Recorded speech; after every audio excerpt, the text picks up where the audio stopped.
बंधुगण एही कहानीटिकु संपूर्ण शुणंतु आपणकु बहुत पसंद आसिब। एही कहानी नीतू तांको चाकर रामू एवं नीतुंको स्वामी सनींकर। जेतेबेले नीतुंको स्वामी चाकिरी सिलसिलारे हठात 5 वर्ष पई अन्य एक सहरकु चली जांती, घरे रही जांती नीतू एवं तांको चाकर रामू। बंधुगण एही कहानी नीतू एवं सनींको खुशी भरा जीवनरू आरंभ हुए। नीतू जणे 35 वर्षर सुंदरी महिला थिले, जहांकर आखि बड़ बड़ थिला एवं हस एमिति जे केही भी देखिले खुशी होई जिवे।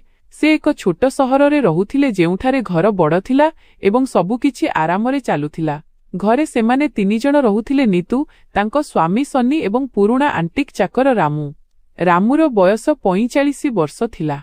रामू सेमानंकर सबुठारु भल चाकर थिला। सेमाने दुहे तांको उपरे आखि बंद करी विश्वास करुथिले। रामू मध्य केबे सेमानंकु अभियोगर सुजोग देउनथिला। रामू गत 20 वर्ष धरी सेमानंको पाखरे चाकिरी करुथिला। से केवल घर सफासफी एवं छोटो मोटो काम करुथिला। घरे रोषेई काम प्रायतः सनी एवं नीतू ही करुथिले। नीतुंको स्वामी सनी, जिए रेलबाई विभागरे सरकारी चाकिरी करुथिले, से मध्य प्राय 38 वर्षर थिले। दुहिंको विवाहकु 5 वर्ष होई सारिथिला एवं सेमाने परस्परकु एते भल पाउथिले जे आखपाख लोके जळुथिले।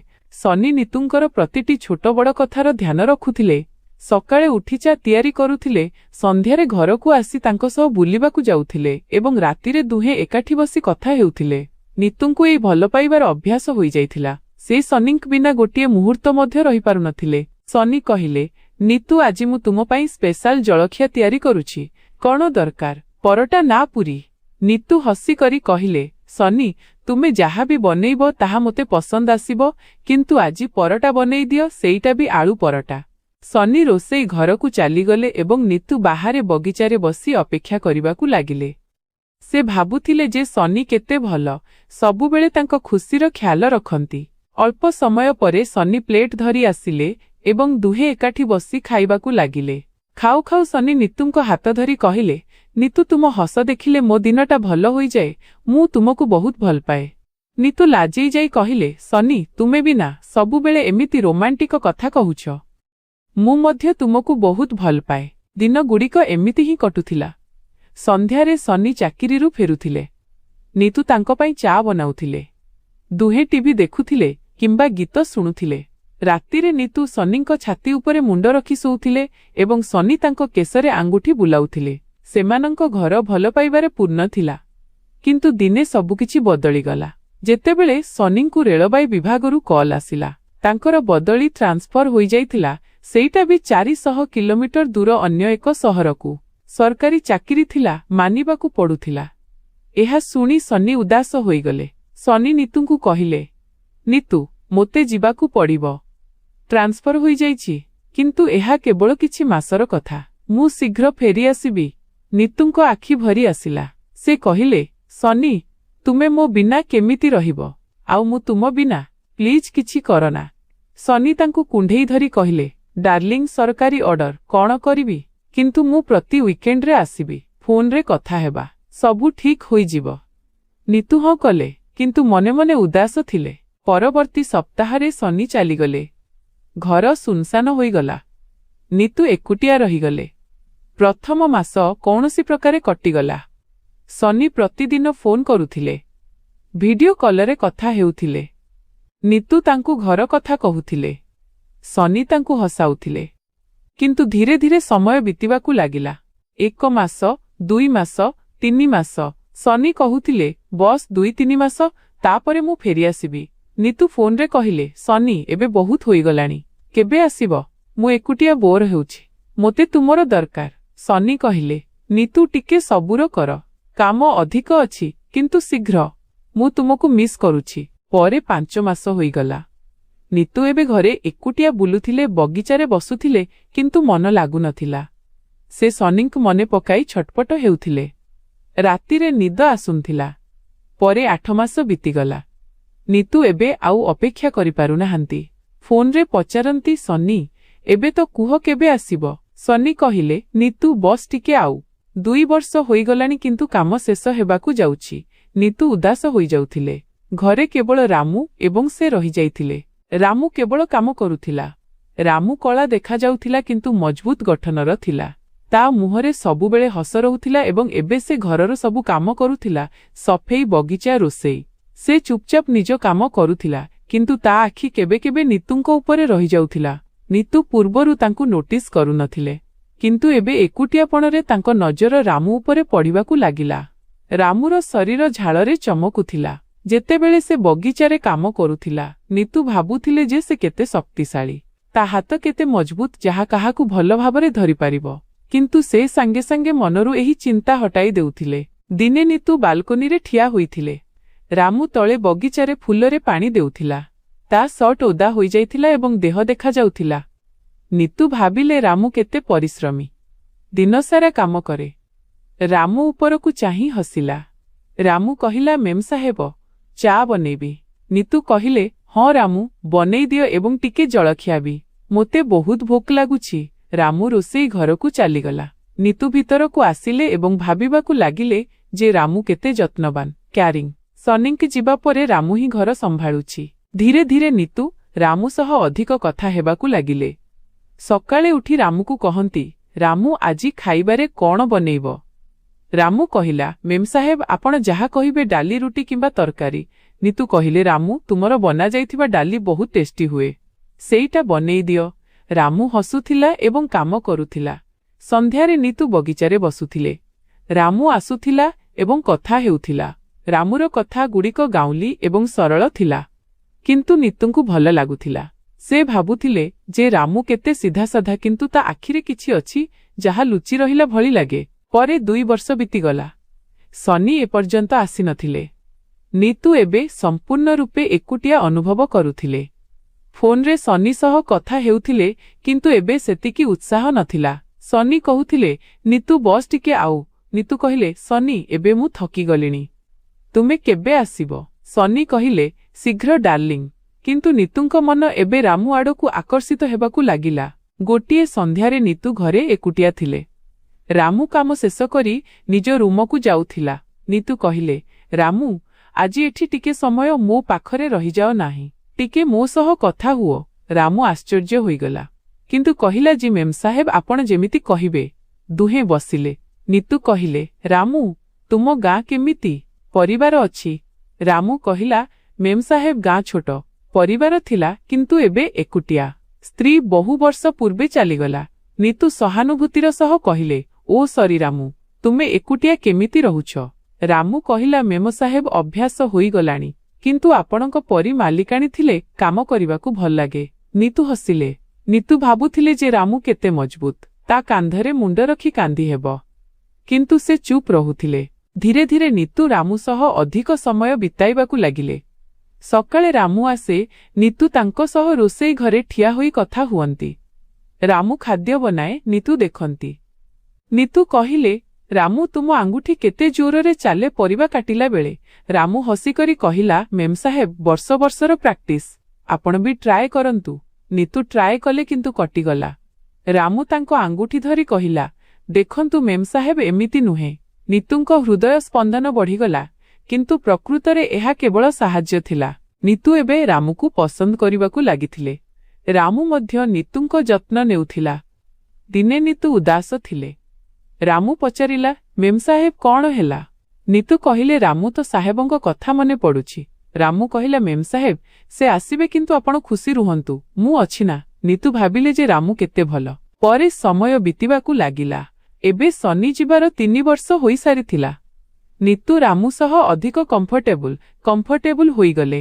ଦୁହେଁ ଏକାଠି ଖାଉଥିଲେ, କଥା ହେଉଥିଲେ। ରାମୁ ନିତୁଙ୍କ ପାଇଁ ସ୍ପେଶାଲ ଜିନିଷ ବନାଉଥିଲା। ନିତୁ ଭାବୁଥିଲେ ଯେ ରାମୁ ତାଙ୍କ ପାଇଁ କେତେ କରୁଛି, ସନିଙ୍କ ଠାରୁ ବି ଅଧିକ ଯତ୍ନ। ଗୋଟିଏ ସନ୍ଧ୍ୟାରେ ନିତୁ ରାମୁକୁ କହିଲେ, ରାମୁ, ଆଜି ତୁମ ସହିତ ବୁଲିବାକୁ ଯିବା କି? ଘରେ ବୋର୍ ହେଉଛି। ରାମୁ କହିଲା, ମେମ୍ ସାହେବ, କିନ୍ତୁ ଲୋକେ କ'ଣ କହିବେ? ନିତୁ କହିଲେ, କିଛି ନାହିଁ, ବସ୍ ପାଖ ନଈ କୂଳ ଯାଏଁ। ପରେ ଦୁହେଁ ଗଲେ ଏବଂ ନଈ କୂଳରେ ବସିଲେ।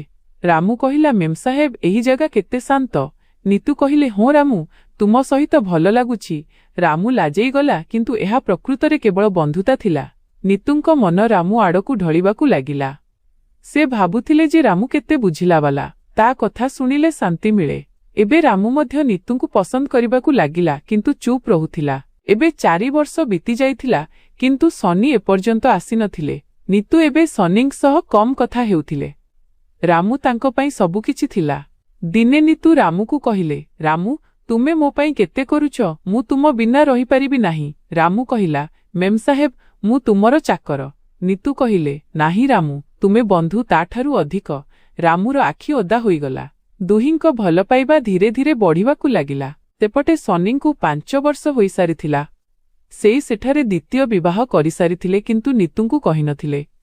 ନିତୁଙ୍କୁ ଏବେ କିଛି ଫରକ ପଡୁନଥିଲା, କାରଣ ଏବେ ରାମୁ ଥିଲା। ନିତୁ ରାମୁକୁ କହିଲେ, ରାମୁ, ମୁଁ ତୁମକୁ ଭଲ ପାଏ। ରାମୁ କହିଲା, ମେମ୍ ସାହେବ, ମୁଁ ମଧ୍ୟ, କିନ୍ତୁ ସାହେବ। ନିତୁ କହିଲେ, ସେ ଏବେ ଆସିବେ ନାହିଁ, ଆମେ ବିବାହ କରିନେବା। ରାମୁ ରାଜି ହୋଇଗଲା। ନିତୁ ଏବେ ରାମୁ ସହ ଏକ ଛୋଟ ମନ୍ଦିରରେ ଚୁପଚାପ 7 ଫେରା ନେଇଥିଲେ। ପଣ୍ଡିତଜୀଙ୍କୁ କେବଳ ଏତିକି କୁହାଗଲା ଯେ ଏହି ଦୁହେଁ ଏକାଠି ବଞ୍ଚିବାକୁ ଚାହାନ୍ତି। କୌଣସି କାର୍ଡ ତିଆରି ହେଲା ନାହିଁ କି କୌଣସି ଭୋଜି ଦିଆଗଲା ନାହିଁ। ବସ୍ ନିତୁ ନାଲି ଶାଢ଼ୀ ପିନ୍ଧିଥିଲେ, ରାମୁ ନୂଆ କୁର୍ତ୍ତା ପାଇଜାମା। ମଙ୍ଗଳସୂତ୍ର ପିନ୍ଧାଇଲେ ଏବଂ ଘରକୁ ଫେରିଲେ। ଘରକୁ ଆସି ନିତୁ ରାମୁର ହାତ ଧରି ହସିକରି କହିଲେ, ଏବେ ତୁମେ ମୋର ସ୍ୱାମୀ। ରାମୁ, ମେମ ସାହେବ କୁହ ନାହିଁ ଏବେ। ରାମୁ ଲାଜେଇଗଲା। ପରେ ରାମୁ କହିଲା, ଆଚ୍ଛା ଜି, ତେବେ ଏବେ କ'ଣ କହିବି? ନିତୁ କହିଲେ, ଯାହା ଇଚ୍ଛା ନିତୁ କୁହ, ଜାନୁ କୁହ କିମ୍ବା ନିଜର ରାଣୀ କୁହ। ରାମୁ ହସିକରି କହିଲା, ରାଣୀ ତ ତୁମେ ଆଗରୁ ଥିଲ, କିନ୍ତୁ ଆଗରୁ ରାଜା କେହି ଅଲଗା ଥିଲା, ଏବେ ମୁଁ। ତାପରେ ଦୁହେଁ ହସିଲେ। ସେହି ରାତିରେ ନିତୁ ପ୍ରଥମ ଥର ରାମୁ ସହ ନିଜ ରୁମରେ ଶୋଇବାକୁ ନିଷ୍ପତ୍ତି ନେଲେ। ରାମୁ ଡରି ଡରି ଭିତରକୁ ଆସିଲା। ନିତୁ ଲାଇଟ୍ ବନ୍ଦ କରିଦେଲେ ଏବଂ ତା ହାତ ଧରି ନେଲେ। ପରବର୍ତ୍ତୀ କିଛି ମାସ ଦୁହେଁ ନୂଆ ସମ୍ପର୍କକୁ ବୁଝିବାରେ ବିତାଇଲେ। ରାମୁ ଏବେ ବି ସକାଳେ ଶୀଘ୍ର ଉଠେ, ଚା ବନାଏ, କିନ୍ତୁ ଏବେ ଚା କପ୍ ନିତୁଙ୍କୁ ସେୟାରେ ବେଢ଼ି ଦିଏ। ନିତୁ ହସନ୍ତି ଏବଂ କହନ୍ତି, ଆରେ ୱାହ, ପୂର୍ବରୁ ଚାକର ଥିଲା, ଏବେ ରାଜା ହୋଇଗଲା ତୁ। ରାମୁ କହିଲା, ରାଜା ନୁହେଁ, ତୁମର ଗୋଲାମ ହିଁ ଅଛି। ଧୀରେ ଧୀରେ ଦିନଗୁଡ଼ିକ ବିତିଲା ଏବଂ ଦିନେ ନିତୁଙ୍କୁ ବାନ୍ତି ହେଲା।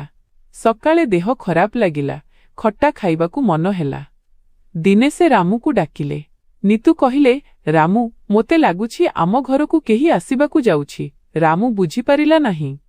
ରାମୁ କହିଲା, କିଏ ଆସିବାକୁ ଯାଉଛି? ନିତୁ ତା ହାତ ନିଜ ପେଟ ଉପରେ ରଖିଲେ ଏବଂ ହସିଲେ। ରାମୁର ଆଖି ଭରି ଆସିଲା। ସେ ଆଣ୍ଠୁମାଡ଼ି ବସିଗଲା ଏବଂ ନିତୁଙ୍କ ପେଟରେ କାନ ଲଗାଇ କହିଲା, ଶୁଣାଯାଉଛି ଛୋଟ ହୃଦସ୍ପନ୍ଦନ। ନିତୁ ହସି ପକାଇଲେ। ନିତୁ କହିଲେ, ଆରେ ପାଗଳ, ଏବେ ତ ମାତ୍ର 2 ମାସ ହୋଇଛି। ରାମୁ କହିଲା, ତଥାପି ମୋ ସନ୍ତାନ ତ। ସେହି ଦିନଠାରୁ ରାମୁ ଆହୁରି ଅଧିକ ଯତ୍ନ ନେବାକୁ ଲାଗିଲା। ବଜାରରୁ ପ୍ରତି ସପ୍ତାହରେ ଫଳ ଆଣେ। ରାତିରେ ନିତୁଙ୍କ ଗୋଡ଼ ଘଷି ଦିଏ, କ୍ଷୀର ଗରମ କରି ପିଆଏ। ପଡ଼ୋଶୀ ସ୍ତ୍ରୀ ଲୋକମାନେ ଦେଖନ୍ତି ଏବଂ କାନକୁହା ହୁଅନ୍ତି, ଦେଖ, ଚାକରକୁ ବାହା ହୋଇଗଲା, ଏବେ ଛୁଆ ବି ଆସିବାକୁ ଯାଉଛି। ନିତୁ ଶୁଣନ୍ତି ତ ହସିକରି କହନ୍ତି, ହଁ ଜି, ମୋର ଚାକର ନୁହେଁ, ମୋର ରାଜା। ପରେ 9 ମାସ ପରେ ଗୋଟିଏ ସକାଳେ ନିତୁଙ୍କର କଷ୍ଟ ହେଲା। ରାମୁ ଘାବରେଇ ଗଲା। ସେ ପଡ଼ୋଶୀ ଭାଇଙ୍କ ସ୍କୁଟି ନେଲା ଏବଂ ନିତୁଙ୍କୁ ପଛରେ ବସାଇ ହସ୍ପିଟାଲରେ ପହଞ୍ଚାଇଲା। ଡାକ୍ତର ଚେକ୍ କଲେ ଏବଂ କହିଲେ, ଅଭିନନ୍ଦନ, ପୁଅ ହୋଇଛି। ରାମୁ ବାହାରେ ବେଞ୍ଚରେ ବସି କାନ୍ଦିବାକୁ ଲାଗିଲା। ନହାନା ଛୁଆଟି ତା କୋଳକୁ ଆସିଲା। ସେ ଛୁଆକୁ ଦେଖିଲା। ତା ନାକ, ତା ଆଖି ବିଲକୁଲ ନିତୁଙ୍କ ପରି। ସେ ଛୁଆକୁ କୁଣ୍ଢେଇ ଧରିଲା ଏବଂ ଭିତରକୁ ଗଲା। ନିତୁ ଦୁର୍ବଳ ଥିଲେ କିନ୍ତୁ ହସୁଥିଲେ। ନିତୁ କହିଲେ, ଦେଖାଅ ମୋ ରାଜକୁମାରକୁ। ରାମୁ ଛୁଆକୁ ଦେଲା। ନିତୁ ଛୁଆକୁ ଚୁମିଲେ ଏବଂ କହିଲେ, ଏହାର ନାମ ଭାବିଛ? ରାମୁ କହିଲା, ତୁମେ ରଖ। ନିତୁ କହିଲେ, ଚାଲ ଏହାର ନାମ ସୁରଜ ରଖିବା, କାରଣ ଏହା ସୂର୍ଯ୍ୟଙ୍କ ପରି ଆମ ଜୀବନ ଆଲୋକିତ କରିଦେବ। ପରେ ଛୁଆ ଘରକୁ ଆସିଲା। ଏବେ ଘରେ କାନ୍ଦିବା ଶବ୍ଦ, ହସିବା ଶବ୍ଦ, କ୍ଷୀରର ବାସ୍ନା ସବୁ ଥିଲା। ରାମୁ ଦିନସାରା ଛୁଆକୁ କୋଳରେ ଧରି ବୁଲୁଥିଲା। ନିତୁ ଦେଖନ୍ତି ଏବଂ ଭାବନ୍ତି, ସନିଙ୍କଠାରୁ କେବେ ଛୁଆ ହୋଇନଥିଲା। ବୋଧହୁଏ ଭଗବାନ ଏଇଆ ଲେଖିଥିଲେ। ପରେ ଦିନେ ସନିଙ୍କ ଫୋନ୍ ଆସିଲା 5 ବର୍ଷ ପରେ। ସନି କହିଲେ, ନିତୁ, ମୁଁ ଆସୁଛି, ଏବେ ପରମାନେଣ୍ଟ ଫେରୁଛି। ନିତୁ ଚୁପ୍ ରହିଲେ। ପରେ କହିଲେ, ସନି, ଏବେ ବହୁତ ବିଳମ୍ବ ହୋଇଯାଇଛି। ମୁଁ ଦ୍ୱିତୀୟ ବିବାହ କରିସାରିଛି। ମୋର ଏକ ପୁଅ ମଧ୍ୟ ଅଛି। ତୁମେ ଖୁସିରେ ରୁହ ତୁମର ନୂଆ ଜୀବନରେ। ସନିଙ୍କ ସ୍ୱର କମ୍ପିବାକୁ ଲାଗିଲା। ସନି କହିଲେ, କ'ଣ? ନିତୁ କହିଲେ, ହଁ ସନି, ତୁମେ ମଧ୍ୟ ତ ଦ୍ୱିତୀୟ ବିବାହ କରିଥିଲ ନା? ମୋତେ ଜଣାପଡ଼ି ଯାଇଥିଲା। ଏବେ ଆମେ ଦୁହେଁ ନିଜ ନିଜ ଜୀବନରେ ଖୁସି। Good bye. ପରେ ଫୋନ୍ କଟିଗଲା। ନିତୁ ଫୋନ୍ ସାଇଡ୍ରେ ରଖିଲେ ଏବଂ ରାମୁ ଆଡ଼କୁ ଚାହିଁଲେ, ଯିଏ ସୁରଜକୁ ଝୁଲାଉଥିଲା। ସେ ପାଖକୁ ଗଲେ। ରାମୁ କାନ୍ଧରେ ମୁଣ୍ଡ ରଖିଲେ। ନିତୁ କହିଲେ, ରାମୁ, ତୁମେ ମୋତେ ସେହି ଶାନ୍ତି ଦେଲ ଯାହା ପାଇଁ ମୁଁ ବର୍ଷ ବର୍ଷ ଧରି ତରସୁଥିଲି।